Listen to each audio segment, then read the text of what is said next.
नमस्कार। Law of attraction and युग निर्माण परिवार में आप सभी का स्वागत है। अगर आप मृत्यु के पहले महामृत्यु को उपलब्ध हो जाते हैं तो फिर जन्म मरण के चक्कर से बाहर हो जाते हैं। जी हाँ। और अगर आपकी सामान्य मृत्यु हो रही है जैसे हर जन्म में हुई है तो ये निश्चित मानिए कि आपका अगला जन्म भी होगा और होते ही रहेगा। जन्म मरण के चक्कर से छूटने का एक ही उपाय है, वो है महामृत्यु। महामृत्यु यानी स्थूल शरीर के साथ साथ सूक्ष्म शरीर भी समाप्त हो जाए। सामान्य मृत्यु वो होती है जहां पर फिजिकल बॉडी यानी स्थूल शरीर जिसे आप अभी देख पा रहे हैं ये समाप्त हो जाता है, चेतना शून्य हो जाता है किसी बीमारी से, उम्र के कारण, किसी भी कारण से। लेकिन सूक्ष्म शरीर जो भीतर है आपके अभी भी, वो समाप्त नहीं होता। उसमें आपके कर्म, प्रारब्ध, इच्छाएं, कामनाएं, वासनाएं रह जाती हैं जो आपके अगले जन्म का निर्धारण करती है, अगले जन्म का कारण बनती है। अभी अगर आप सुन रहे हैं मुझे तो ये निश्चित मानिए कि आप कई जन्म लेकर आ चुके हैं। हर कोई लेकर आ चुका है। और जब तक महामृत्यु को उपलब्ध नहीं होंगे तब तक ये जन्म मरण चलता रहेगा। सुख दुख, गरीबी, पीड़ा, इन सबको आप अपने कर्म और प्रारब्ध के हिसाब से भोगेंगे, हर जन्म में भोगेंगे। और कोई ज़रूरी नहीं कि हर बार मनुष्य तन ही मिलेगा। आपके कर्म, प्रारब्ध या भोग के हिसाब से पशु तन भी प्राप्त हो सकता है। तो हमें ये प्रयास करना चाहिए कि मृत्यु अर्थात स्थूल शरीर के समाप्त होने से पहले सूक्ष्म शरीर समाप्त हो जाए। हम सूक्ष्म शरीर के पार हो जाएं, उसे विलीन कर दें, उसे समाप्त कर दें। कैसे होगा? पहले तो ये समझ लीजिए कि सूक्ष्म शरीर है क्या। सूक्ष्म शरीर यानी आपका मन, अगर मोटे तौर पर बोला जाए, और अगर गहराई में जाएंगे तो मन, बुद्धि, चित्त, अहंकार, ये पूरा जो अंतःकरण चतुष्टय है ये सूक्ष्म शरीर का ही पार्ट है। इसे भी सूक्ष्म शरीर कहा गया है। आपकी कामनाएं, आपकी इच्छाएं, आपके कर्म का लेखा जोखा, ये सब सूक्ष्म शरीर को बनाए रखते हैं। जिस व्यक्ति के जीवन में कर्म का खाता शून्य हो गया, इच्छाओं, कामनाओं, वासनाओं से जो पार हो गया, अहंकार जिसका शून्य हो गया, तो ये मानिए कि उसका सूक्ष्म शरीर भी शून्य हो गया। फिर अगले जन्म का कोई कारण ही नहीं बचता।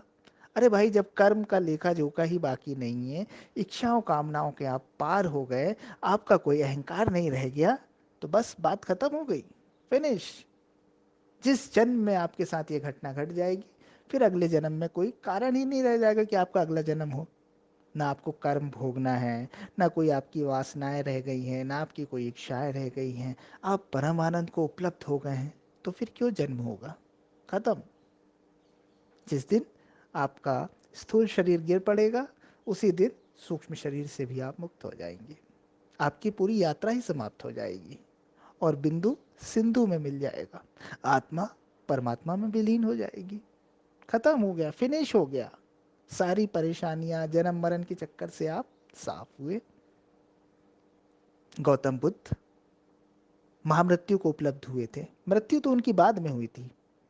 महामृत्यु को उपलब्ध होने के बाद अर्थात अपने मन, अर्थात अपने सूक्ष्म शरीर को पूरी तरह से समाप्त कर लेने के बाद, उस पर पूरी तरह से विजय प्राप्त कर लेने के बाद, वो प्रवचन देते रहे, लोगों की भलाई करते रहे, लोगों को आत्मज्ञान का पाठ पढ़ाते रहे। ऐसा ही हर बुद्ध पुरुष ने किया है। ऐसा नहीं होता कि महामृत्यु हुई यानी आज हमारा सूक्ष्म शरीर खत्म हुआ तो आज ही हमारा स्थूल शरीर भी खत्म हो जाएगा। नहीं नहीं, आपका सूक्ष्म शरीर समाप्त होने के बाद भी स्थूल शरीर बना रहता है। वो अपनी यात्रा पूरी करता है इस जन्म की। और जब स्थूल शरीर जाता है तो उसी के साथ सूक्ष्म शरीर भी समाप्त। फिर वो कहीं यात्रा नहीं करता, कोई ट्रैवल नहीं करता, फिर उसे सूक्ष्म जगत में नहीं रहना है, फिर उसे अपने नए जन्म के लिए इंतज़ार नहीं करना है। बस समाप्त हो गई बात। तो सिंपल, अगर साधारण शब्दों में जिसे मोक्ष कहा गया है, मुक्ति कहा गया है, निर्वाण कहा गया है, कैवल्य कहा गया है, उसे ही महामृत्यु कहा गया है।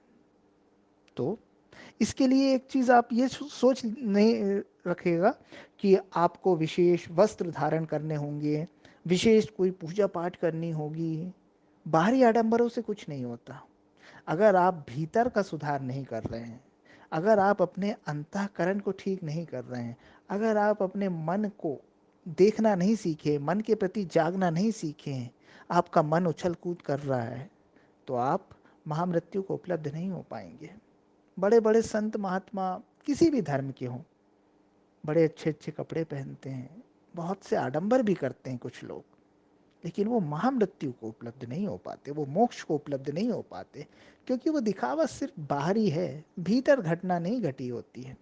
और जिसके भीतर घटना घट जाए, फिर वो वस्त्र पहने तो क्या और नहीं पहने तो क्या, फिर वो महल में रहे तो क्या और कुटिया में रहे तो क्या, फिर वो कहाँ रहता है, क्या करता है, क्या खाता है, क्या पीता है, यह महत्वपूर्ण नहीं रह जाता। तो कहीं भागना नहीं, जागना और भीतर का सुधार करना, आत्म परिष्कार करना।